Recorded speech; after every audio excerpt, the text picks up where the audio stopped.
Okay, so welcome back to our training video number 3. Once again, Edward Reformina here, author of Pinoy MLM Expose and the creator of Sponsor More Downlines. Una sa lahat, gusto ko magpasalamat sa lahat ng mga nag-like, sa lahat ng mga nag-comment, at sa lahat ng mga nag-post ng kanilang mga questions. Thank you so much. So I hope napanood mo na yung ating video training number 2. Dahil dun sa training video number 2, pinag-usapan natin yung mga common MLM myths na pinaniniwalaan ng mga Pinoy networkers na pumipigil sa kanila para magkaroon ng resulta at maging successful sa kanilang mga business. Tinuro ko din doon sa training video number 2 kung paano mo sasagutin yung top 3 most common MLM objections. So ngayong araw na to, in this video, pag-uusapan natin yung pinaka-importanting skill na kailangan mong matutunan as a network marketer. At yun ay ang closing skill. So bakit ba napaka-importante na matutunan natin at ma-master natin itong closing na to? Let me tell you a true story. Nung unang na-introduce sa akin ang network marketing, naisip ko kagad kung sino-sino yung mga tao na pwede kong matulungan do sa magiging network marketing or MLM business ko. Isa sa unang pumasok sa isip ko ay yung classmate ko nung college. Alam ko kasi yung hirap niya sa buhay. Kumbaga siya yung sumusuporta sa mga magulang niya, siya yung sumusuporta na sa buong pamilya niya, siya yung nagpapaaral ng mga kapatid niya. Gustong-gusto ko siyang mapasali sa business ko dahil alam ko na malaki yung maitutulong sa kanya at sa pamilya niya ng opportunity ko. Kaya ang ginawa ko, in-invite ko siya doon sa opportunity meeting ng company namin. Baga, sinet up ko siya ng appointment, nilibot ko siya doon sa opisina, pinakilala ko pa siya doon sa mga ibang partners namin. Kaso, hindi lang pala ganun kasimple. Hindi pala porket may intention kang tumulong ay magagawa mo na. To make the story short, hindi ko siya na-close sa business ko dahil wala pa akong kaalam-alam kung paano mag-close ng prospect. Wala akong kahit anong skill sa pag-close ng mga prospects. So sa madaling salita, hindi ko siya natulungan. Okay? Hindi ko siya natulungan. So kung katulad mo ako, nasa network marketing ako dahil nagustuhan ko yung idea na pwede kang maging successful habang nakakatulong ka din sa ibang tao. Sabi nga nila, network marketing is a people helping people business. Tama? Pero ito ang tatandaan mo. Kahit gaano pa kaganda ang intention mo na makatulong, hindi mo magagawang matulungan ang isang tao gamit ang opportunity mo. Hindi mo matutulungan yung mga kakilala, kaibigan o kamag-anak mo hanggat hindi mo siya nai-sponsor o nare-recruit sa business mo. Hindi mo siya matutulungan hanggat hindi mo siya nakuklose. Hindi mo siya matutulungan hanggat hindi mo siya nagiging downline. If you really want to help other people, kailangan mak-close mo muna sila sa network marketing business mo. Yun ang dahilan kung bakit kailangan mo ma-master ang skill na to. Ngayon may gusto kong ipakita sa'yo. This is Sponsor More Downlines training ebook. This is a 128 pages, very detailed how-to sponsoring training ebook. This is an exclusive training ebook na ginawa ko lang para sa team ko. Baga dito sa ebook na to, dito ko tinuro lahat ng mga sponsoring and recruiting strategies, approach and methods na natutunan at na-discover ko na tumutulong sa akin para makapag-sponsor ng up to 23 downlines per month. Okay, dito ko rin tinuro yung 5 easy steps of sponsoring. Okay, so very, very detailed siya. Tinuro ko dito mula from qualifying to handling prospect objections and of course up to closing prospects. So sobrang detailed niya. Tinuro ko dito kung ano yung mga linyang ginagamit ko, kung ano yung mga scripts na sinasabi ko. And tinuro ko din dito yung psychology behind those strategies. Kumbaga tinuro ko kung bakit effective yung mga strategies and methods na yun. Tsaka yung mga approach na yun. Okay? And dito sa ebook na to, tinuro ko din yung 3 closing methods na ginagamit ko at ginagamit din ng mga team ko.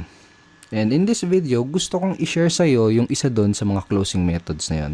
So napaka-effective ng mga closing methods na yun, yung mga araw na nakakapag-sponsor ako ng 4 na downlines sa loob lang ng isang araw. Okay? Pero bago ko ituro sa iyo yung isa doon sa mga closing methods na yun, gusto ko munang i-share sa iyo yung mga naging resulta ng mga taong nabahagian at naturuan ko na nung mga strategies at mga approach mula dito sa training ebook na to. Okay, so bali ito yung sinabi ni Arvin J. Basilio from Cebu City. Sabi niya, By applying his teachings and strategies in Sponsor More Downlines training ebook, I was able to sponsor 13 people and earn 14,110 pesos in just 11 short days. I have never experienced such fast results in my life. The teachings taught by Edward in objection handling also increased my sign-up rate by 200%. I became truly unstoppable in my business and I couldn't be more thankful. So yun sinabi ni Arvin J. Oh, thank you, bro. Ito naman yung sinabi ni Elisa Cruz from Cavite City. Sabi niya, mas nakukuha ko yung trust nila dahil sa mga scripts na sinusunod ko sa trainings. So thankful talaga ako dahil in just 1 week, nakapag-close ako ng 3 prospects at may mga naka-line up pa. So sabi niya, very effective. So yun yung sabi ni Elisa Cruz. So thank you so much, Elisa. And ito naman yung sinabi ni Alvin Alcobendas from Batangas City. Sabi niya, nung sinimulan kong i-apply ang natutunan ko mula sa Sponsor More Downlines, every week meron ako nakuklose at na-sponsor na tao. And now, 3 months in my business, nakapag-sponsor ako ng 17 direct downlines at weekly na akong kumikita around $100 per week. So, thank you so much, Alvin. At ito naman yung sinabi ni Mari Bixon from Italy. Kung noong una ay ako ang naghahabol sa prospects, ngayon sila na yung kusang naghahanap sa akin. Wala na rin akong katakot-takot sa pagsagot sa mga prospect objection. Iba talaga pag may proper training. In 1 month, I got 5 direct referrals. Ayan sabi ni Marivic. Thank you, Marivic. At ngayon, ito naman yung sinabi ni Ryan Montilla from Makati City. Sabi niya, dati nung di ko pa natututunan yung mga strategies sa Sponsor More Downlines, ay para akong naglalakad sa dilim na walang ilaw, na nangangapa ako sa daan na tatahakin ko. Kung baga walang proper direction at bumalik ako sa pagiging empleyado, nag-stop ako sa pagiging networker. Then, pagkatapos kong i-apply yung mga natutunan ko sa Sponsor More Downlines, ay sobra, rocket ship to the maximum level. I earned 135,041 pesos at nakapag-sponsor ako ng 72 direct downlines in just 4 months. So, ayun sabi ni Ryan Montilla. So, thank you so much, Ryan, and congratulations sa results mo. At lastly, ito naman yung sabi ni Mr. Rafi Calicdan from Quezon City. Sabi niya, pagkatapos ko matutunan ang mga teachings ni Sir Edward Reformina, nakasponsor ako ng 26 downlines in just 56 days. I earned $945 in 2 months. I never expected na ganun ka-effective yung pag-apply ko ng natutunan ko. It has unleashed the leader potential in me. Ang leadership pala ay natututunan as long as you have the willingness, the proper knowledge, guidance, and training tool to help you grow your team tremendously. Ito pa sabi niya. Lahat ng natutunan ko, pinasa ko sa downlines ko, and the training material is indeed very helpful and powerful. Nakaka-proud lang na pati downlines ko ay nagkakaroon na ng results in just short span of time. So, yun sabi ni Rafi Calicdan from Quezon City. Thank you so much, Rafi, and congratulations din sa results na nakukuha mo. Yeah. Andito tayo ngayon sa loob ng Sponsor More Downlines training ebook. Dito tayo sa loob and papakita ko lang sa iyo saglit yung pinaka-content niya. Okay, so ito yung pinaka-content nitong training ebook na to. Right? So dito sa 3 closing methods, itong the consultant close ang gusto kong i-share sa iyo. Alright, so simulan na natin ngayon. Dito sa closing method na to, baga parang boss na boss yung dating mo. Okay? Para ka lang nag-i-interview ng mga nag-a-apply ng trabaho. So, para kang nag-i-interview ng prospects. Okay? Yun yung parang ano niya, yung magiging flow niya. Pero ang kagandahan at saka pinaka-nagustuhan ko dito sa method na to, bukod sa napaka-effective niya, ay napaka-simple at madaling i-execute. So, perfect to, lalo na kung nagsisimula ka pa lang or kung bago ka pa lang na networker. Okay? So, kung nagsisimula ka pa lang, kayang-kaya mo kagad i-apply or i-execute kagad ang closing method na to. Pero kung matagal ka na sa network marketing, well, that's much better. Actually, mas maganda yun kasi, kumbaga, solid na yung confidence mo for sure. Kumbaga, mas madideliver mo na tong method na to ng smoothly at mas may execute mo siya ng mas maganda at mas maayos. Okay, pero don't underestimate the simplicity of this approach and this method, kasi kahit napaka-simple niya ay napaka-effective at powerful niya. Okay, so for example, napanood na ng prospect mo or nakita na ng prospect mo yung business opportunity presentation ng company nyo. For example, tapos na siyang umattend ng seminar or tapos niya nang makita yung video presentation nyo. Parang ganito yung magiging flow ng pag-i-interview mo dun sa prospect mo. Okay, so ito yung sasabihin mo sa kanya. Base dito sa mga nakita mo, tingin mo ba or naniniwala ka ba? Ganon. Base dito sa nakita mo, naniniwala ka ba na makakatulong itong business or opportunity na to sa'yo para yung reason why nila? Okay? So, make sure na bago ka mag-close is alam mo yung reason why ng prospect mo. Napaka-importante. I cannot tell you how important na malaman mo yung reason why ng prospect mo. Okay, so for example, ganito.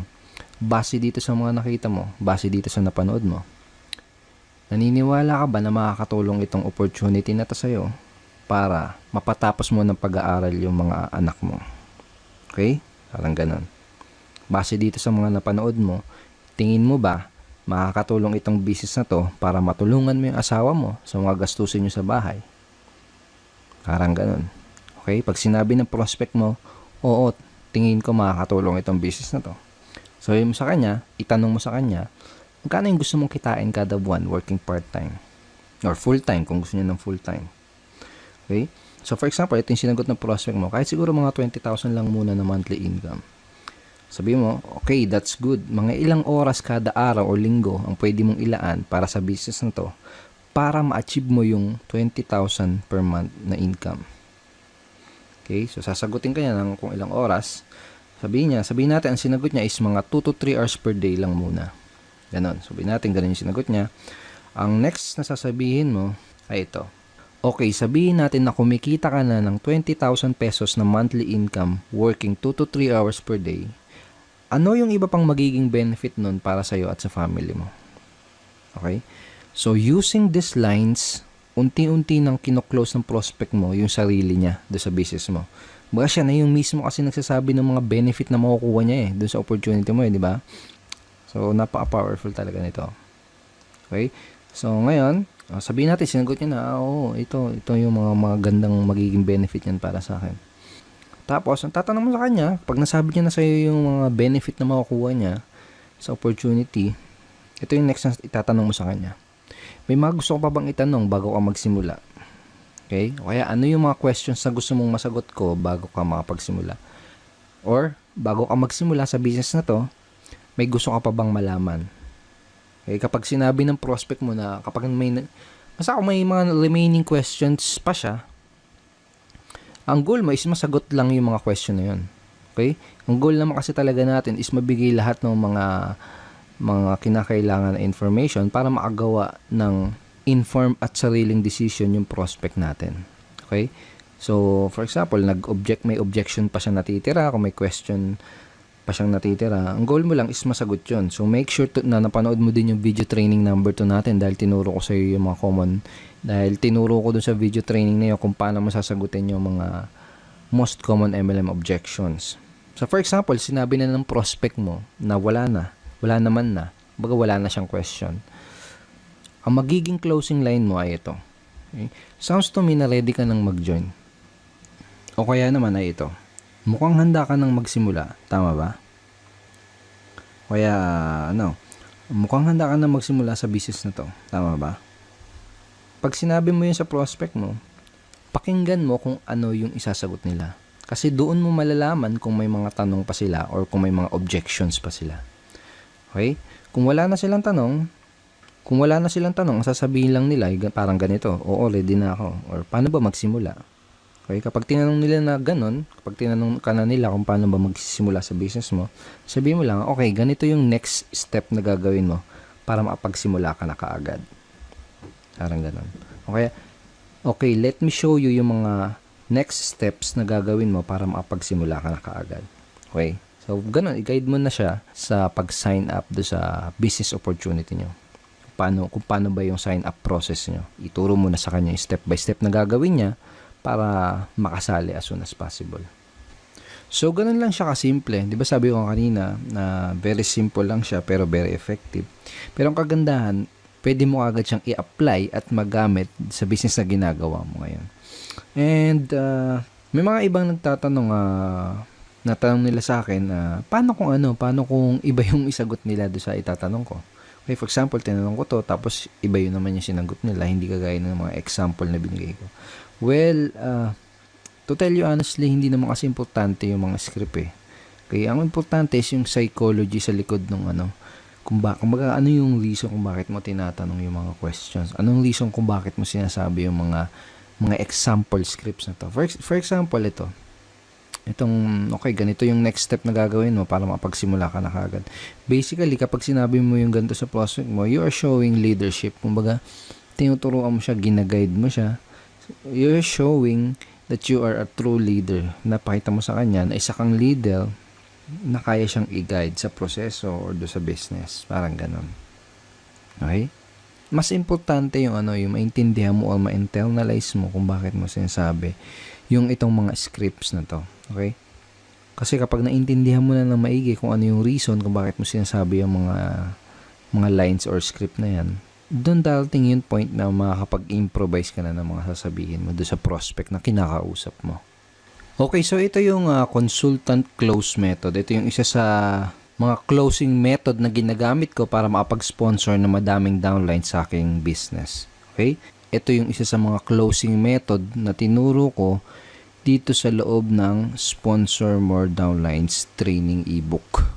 So, make sure na i-apply mo kagad itong method na to sa business mo. Kung may kakausapin ka mamayang prospect, kung may kakausapin bukas, sa isang araw, make sure na gamitin mo kagad itong mga lines na to para ma-practice mo kagad, para masanay ka kagad, para ma-internalize mo kagad yung method, at para ikaw mismo makita mo din yung response at yung magiging resulta kapag ginamit mo tong closing method na to.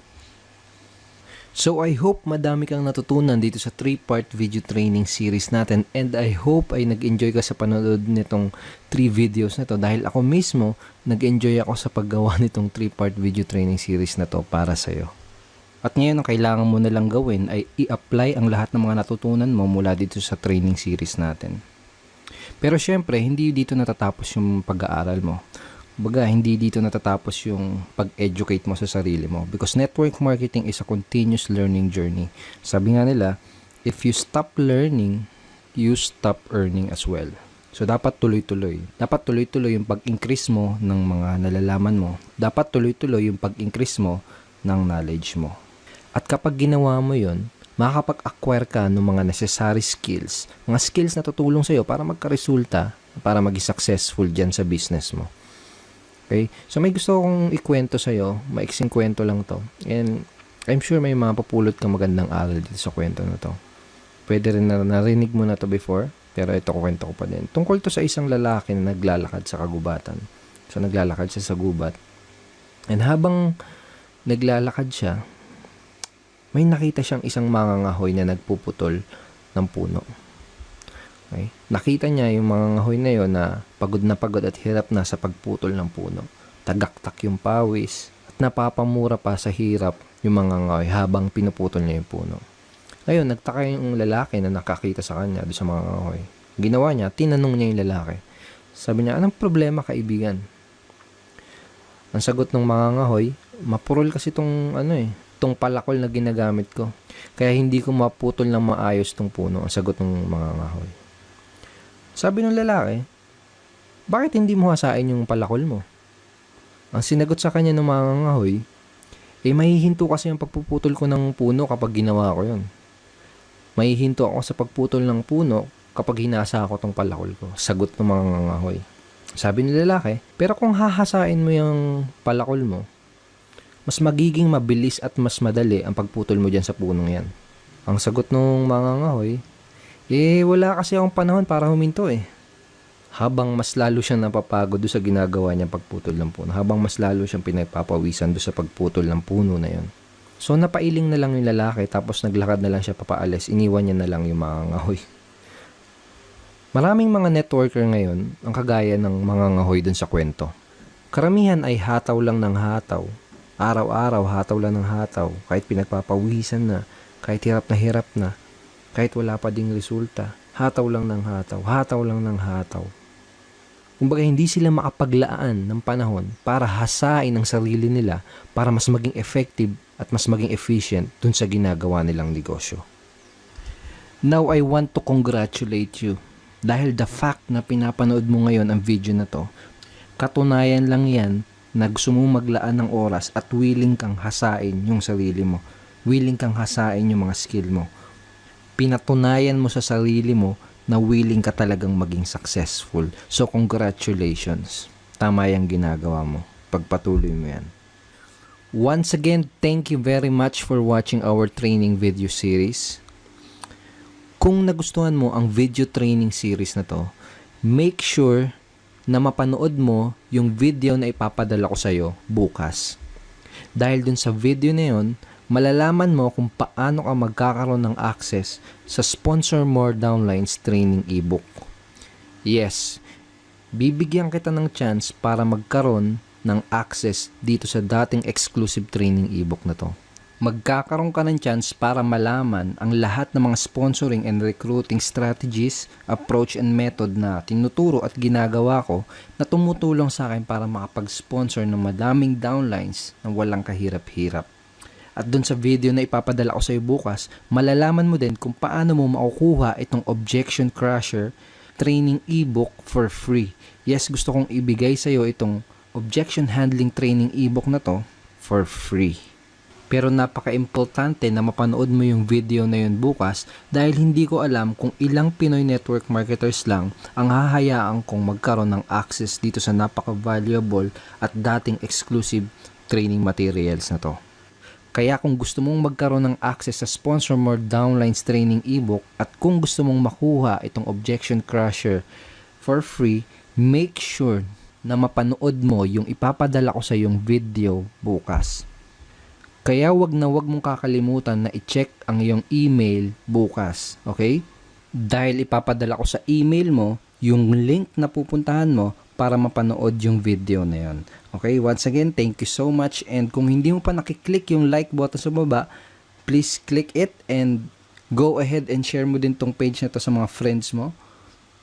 And pwede ka din mag-comment dito sa baba ng video na to. At kung may katanungan ka, wag na wag kang mahihiya mag-post ng iyong questions. And I will try my best na sagutin yung tanong mo. So once again, Edward Reformina here and see you tomorrow. Bye-bye. God bless.